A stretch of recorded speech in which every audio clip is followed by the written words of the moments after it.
Seperti yang saya katakan, tahun 2023 merupakan tahun yang amat mencabar bagi KPDN dan bagi saya sendiri, terutamanya apabila kita kehilangan kita punya Menteri Allahyarham Datuk Seri Salahuddin Ayub. Pada awalnya memang pada saya lah, pencapaian yang amat-amat signifikan ialah menjenamakan Rahmah itu dan menjadikan jenama Rahmah itu satu jenama yang amat kuat. Tapi dalam banyak-banyak inisiatif Payung Rahmah itu, kita dapati bahawa jenama yang paling kuat ialah Jualan Rahmah dan Menu Rahmah. Mulanya Menu Rahmah, mulanya Menu Rahmah dan kemudian dengan Jualan Rahmah. Jualan Rahmah ini saya sendiri yang lead sebenarnya, sebab arwah minta lead dan alhamdulillah saya dapat meneruskannya hingga ke hujung tahun.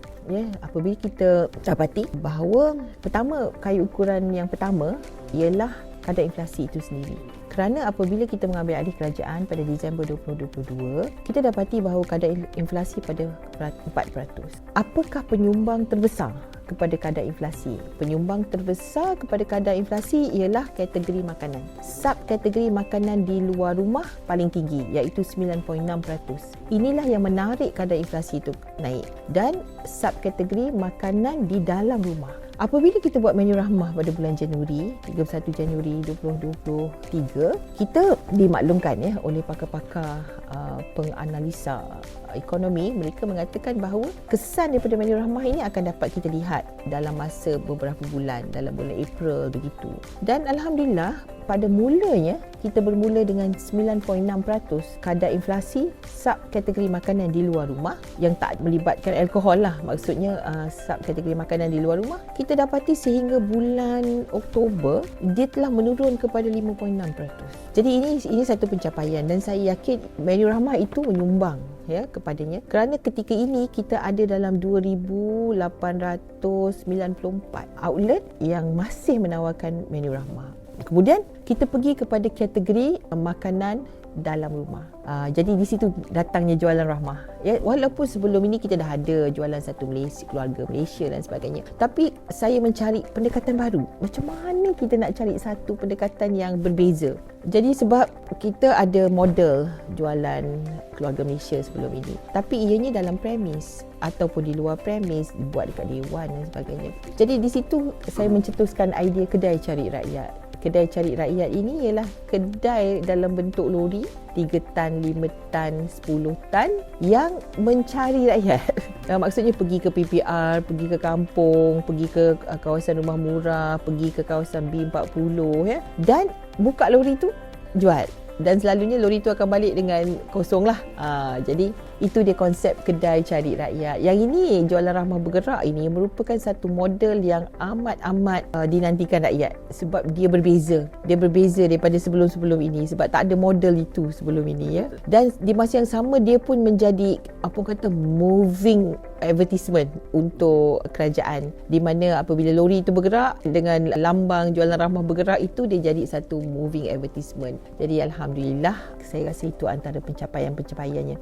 Dan berjaya menurunkan kadar inflasi sehingga ketika hari ini kita punya kadar inflasi ialah dalam 1.8%. Jadi Jualan Rahmah keseluruhannya berjaya menyantuni lebih daripada 5 juta rakyat. Okey, pada mulanya apabila kita mulakan inisiatif Menu Rahmah ni, kita tak ada peruntukan daripada kerajaan. Kita tak ada peruntukan, tapi ini merupakan private driven inisiatif. Maksudnya mereka sendiri secara sukarela bekerjasama dengan kerajaan, membantu kerajaan. Dan konsep yang mereka gunakan ialah konsep berkongsi rezeki. Tapi kita juga risau bagi pihak kerajaan. Kita risau bahawa ianya tidak boleh bertahan. Sebab terutamanya peniaga-peniaga yang kecil, yang mungkin untungnya sedikit. Apabila mereka menjual Menu Rahmah, mereka tidak mengurangkan portion. Mereka tidak mengurangkan apa yang diletak di atas pinggan. Mereka cuma mengurangkan harga. So, kalau makanan yang biasa ditawarkan dengan harga RM8, mereka jual dengan harga RM5. Jadi tentu sekali keuntungan mereka begitu sedikit. Kami yang khawatir. Jadi sebab itu kita mencari jalan bagaimana kita boleh membantu mereka. Sebab itu pada 2 hari bulan November, kita mengenalkan kad insentif Menu Rahmah, iaitu merupakan satu kad diskaun di mana kita telah melantik 6 rakan strategik. Ini sukarela juga tahu. Rakan strategik ini pula menawarkan diskaun sehingga 40% kepada pengusaha Menu Rahmah. Jadi pengusaha Menu Rahmah ni apabila berdaftar dengan kita, mendaftar dengan KPDN, kemudian kita buat naziran, memang betul dia tawarkan menu rahmah, kemudian kita berikan dia kad diskaun. Semalam kita telah pun berikan 10 kad diskaun yang pertama yang diberikan oleh Yang Berhormat Perdana Menteri sendiri. Daripada situ mereka boleh pergi kepada 6 rakan strategik kita, iaitu Giant, Maidin, NSK, Aeon Big, Lotus, Econsave. Yang daripada 6 ni mereka boleh pergi mana-mana dan dapat diskaun. Barang-barang tu ikut supermarket tu, ada supermarket lain dia punya tawaran dia, dan dapat diskaun sehingga 40%. Jadi itu membantu mereka, kita mencari jalan membantu mereka supaya mereka boleh bantu rakyat. Tak tanpa satu sen pun bajet daripada kementerian. Dalam payung rahmah ni, walaupun ada banyak ada menu rahmah, ada bakul rahmah, ada package rahmah, tapi yang ada peruntukan hanya jualan rahmah. Yang lain semua tak ada peruntukan.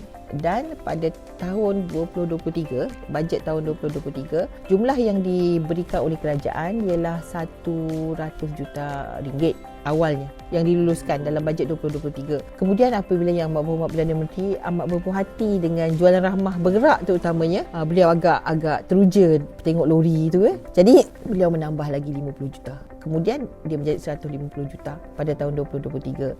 Tahun 2024 diumumkan 200 juta oleh keseluruhannya 200 juta, tapi masih tak ada bajet untuk bakul rahmah, masih tak ada bajet untuk menu rahmah. Cuma ada sedikit tambahan, sedikit saja untuk kita mulakan pasar rahmah.